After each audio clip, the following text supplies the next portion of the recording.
अस्सलाम वालेकुम वरहमतुल्लाहि वबरकातुहू। स्टूडेंट्स, आज हम रेल मंत्री मुसाफिर बन गए के तीसरे सेशन में ही। तो गुज़िश्ता 2 सेशन में हम देख चुके हैं कि रेल मंत्री किस तरह स्टेशन पहुंचते हैं और वो कैसे भेष बदल कर गए हैं। सेक्रेटरी उन्हें पहचानने से गुरेज करता है। फिर वो टिकट की क्यू में खड़े होकर कैसे टिकट हासिल करते हैं।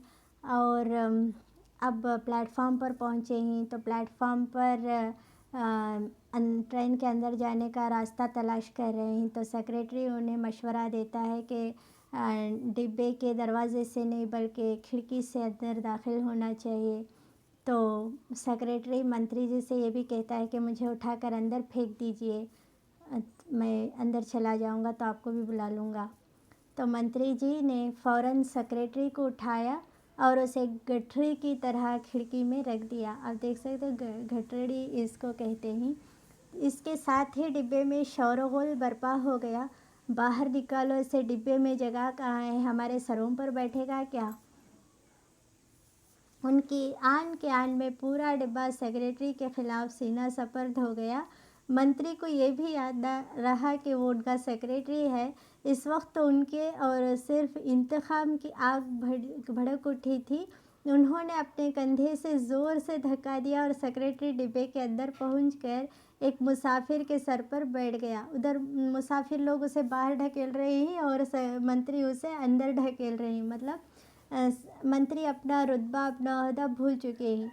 मुसाफिर चिल्लाया, अबे हट, इधर किधर बैठता है, इधर हम बैठेला है। तो सेक्रेटरी एक और मुसाफिर की पीठ पर सवार हो गया। उसने पीठ उछाली तो एक बुढ़िया की गोद में जाकर गिर गया। बुढ़िया ने उसे डांटने की कोशिश की तो बड़ी मिन्नत से बोला, माई, इस सारे डिब्बे में मुझे माँ की गोद ही सबसे ज़्यादा महफूज जगह नज़र आ रही है, मुझे यहाँ बैठने दे। तो बुढ़िया बोली, चल हट, तू अगर मेरी गोद में बैठेगा तो मेरा बेटा और उसके 10 बच्चे कहाँ बैठेंगे। सेक्रेटरी संभालते हुए खिड़की की तरफ गया। मंत्री जी खिड़की के रास्ते से अंदर आने के लिए मुंतज़िर खड़े थे। सेक्रेटरी बोला, हुजूर, आप खिड़की में ऊपर चढ़कर पहले दोनों पाँवों का एक एक अंगूठा अंदर दाखिल कीजिए, फिर मैं रफ्ता रफ्ता आपको अंदर खींच लूँगा। मंत्री ने कहा, मगर अंदर जगह कहाँ है। सेक्रेटरी बोला, हुजूर, ये सब कारीगरी है। क़दीम ज़माने में जब हमारे कारीगर मलमल का एक पूरा थान एक अंगूठी में गुजार दिया करते थे, तो क्या अब हम एक खिड़की में से एक मंत्री को नहीं गुजार सकते। ज़रूरत पड़ने पर मैं सारी रेलगाड़ी को इंजन समेत इस खिड़की से गुजार सकता हूँ। ये सब तसव्वुफ़ का मसला है। ख़तरा समंदर में जा मिलता है और कभी समंदर ख़ुद एक ख़तरे में जाकर मिल जाता है। मतलब तसव्वुफ़ का मसला यानी ये खुदा परस्त बातें ही, मतलब अल्लाह और बंदों के दरमियान का रिश्ता। अल्लाह पाक जो है वो समंदर है, तो इंसान एक ख़तरा है। कभी इंसान अल्लाह से मिल जाता है और कभी अल्लाह आकर इंसान के दिल में समा जाता है। मंत्री जी फ़ौरन खिड़की पर चढ़ गए और अपने दोनों पाँव खिड़की में से अंदर दाखिल कर दिए। सेक्रेटरी ने मंत्री के पाँव पकड़ लिए और पूरा ज़ोर लगाकर उन्हें अंदर खींच लिया। सेक्रेटरी मंत्री के पैरों को खूब पहचानता था, क्योंकि कई बार गलतियां होने पर उनके पैर पकड़ा था उसने। तो इस तरह उस भीड़ में भी उसके पैरों को उसने पहचान कर अंदर खींच लिया। इतने में मुसाफिरों का एक रेला उसके आँखों के आगे से गुज़र गया। उसे मंत्री जी नज़र नहीं आ रहे थे, सिर्फ उनके पाँव नज़र आ रहे थे। किसी तरह पाँव से खींचकर मंत्री जी को रेल के अंदर बुला लिया। मंत्री ने अंदर पहुंचते ही कहा, मैं अंदर आ गया हूं, अब मेरे पाँव छोड़ दो। मंत्री ने डिब्बे के अंदर दाखिल होने तक उनके शर्ट की एक आस्तीन कंधे से फटकर बिल्कुल गायब हो गई थी। अलबत्ता सीधे हाथ में एक आस्तीन ज़रूर मौजूद थी। मंत्री बोले, एक आस्तीन की शर्ट अच्छी मालूम नहीं होती, क्यों ना दूसरी आस्तीन भी फाड़ दूँ। सेक्रेटरी बोला, ऐसी गलती ना कीजिए, बाद में डिब्बे से उतरते वक्त आपको एक और आस्तीन की ज़रूरत पेश आएगी। उतरते वक्त आपके शर्ट में फटने के लिए कुछ तो बाकी रहना चाहिए। ज़िंदगी में पहली बार मंत्री जी 3rd क्लास के डिब्बे में एक आम मुसाफिर की तरह सफ़र कर रहे थे। वो इस सफ़र से लुत्फ़ उठाना चाहते थे। انہوں نے پورے ڈبے پر نظر ڈالی۔ پورا ڈبہ ایک جان ہزار غالب بن گیا تھا۔ آخری کونا میں کوئی مسافر کروٹ بدلتا تو اس کی کروٹ سمندر کی ایک لہر کی طرح سارے ڈبے میں پھیل جاتی تھی۔ تو سمندر کی لہر دیکھ رہے ہو نا کیسے گول گول ہو کر جاتی ہے، اس طرح۔ منتری جی نے تھوڑی دیر کے لیے سوچا کہ اگر ساری قوم اسی طرح متحد ہو جائے تو ملک کیا سے کیا ہو جائے گا۔ منتری جی نے دیکھا کہ ایک مسافر دونوں برتھوں پر اپنی کوہنیاں لٹکائے کھڑا ہے اور اس کے اطراف دوسرے مسافر بیل کی طرح لپٹ گئے ہیں، جیسے بیل یہاں دیکھ رہے ہو اس طرح۔ اوپر برتھ پر ایک مسافر نے سگریٹ جلا لیا ہے اور بار بار سگریٹ کی راکھ اس مسافر کے کان میں جھاڑ رہا ہے۔ منتری جی نے زندگی میں پہلی مرتبہ کان کا بطور ایشٹرے استعمال ہوتے دیکھا ہے۔ ایک مسافر ڈبے کے پنکھے سے لٹک گیا۔ کسی نے کہا بھائی پنکھا چلاؤ، بڑی گرمی ہو رہی ہے۔ دوسرے مسافر نے پنکھے کا سوئچ آن کر دیا۔ اس کے جواب میں پنکھے کی پتیوں کی جگہ پنکھے کا خول دائیں سے بائیں ہلنے لگا اور اس کے ساتھ ہی وہ مسافر بھی جھولنے لگا۔ تو لٹکتے ہوئے مسافر نے کہا بدتمیزوں، پنکھا بند کرو۔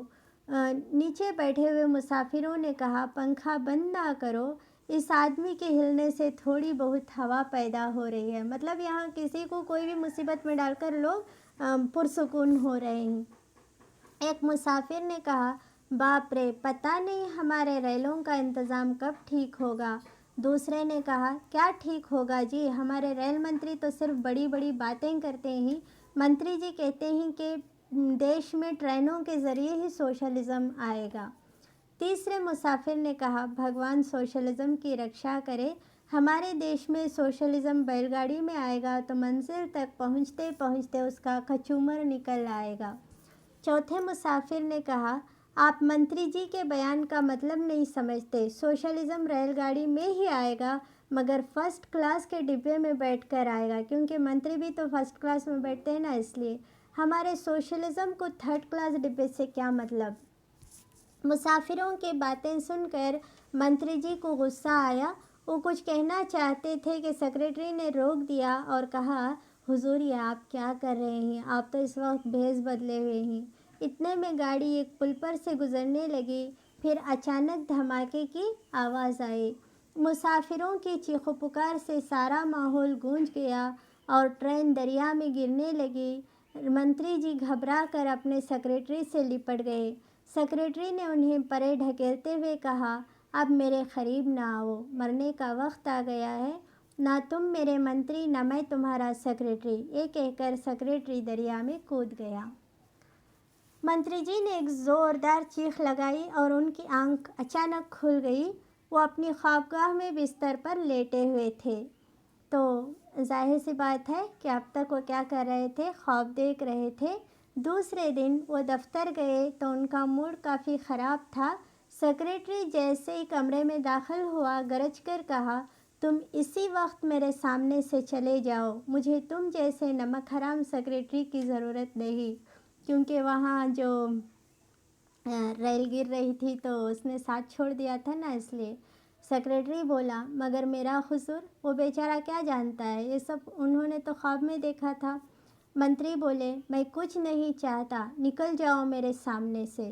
سیکریٹری کو لگا جیسے وہ سچ مچ ڈراؤنا خواب دیکھ رہا ہے۔ تو اس طرح ایک منتری کیا کرتے ہیں، اپنے وہ مطلب انہیں ایک طرح کا شک ہو جاتا ہے تو اپنے گمان میں آ کر وہ کیا کر رہے ہیں، سیکریٹری کو، بیچارے سیکریٹری کو اس کی ملازمت سے ڈسمس کر دیتے ہیں۔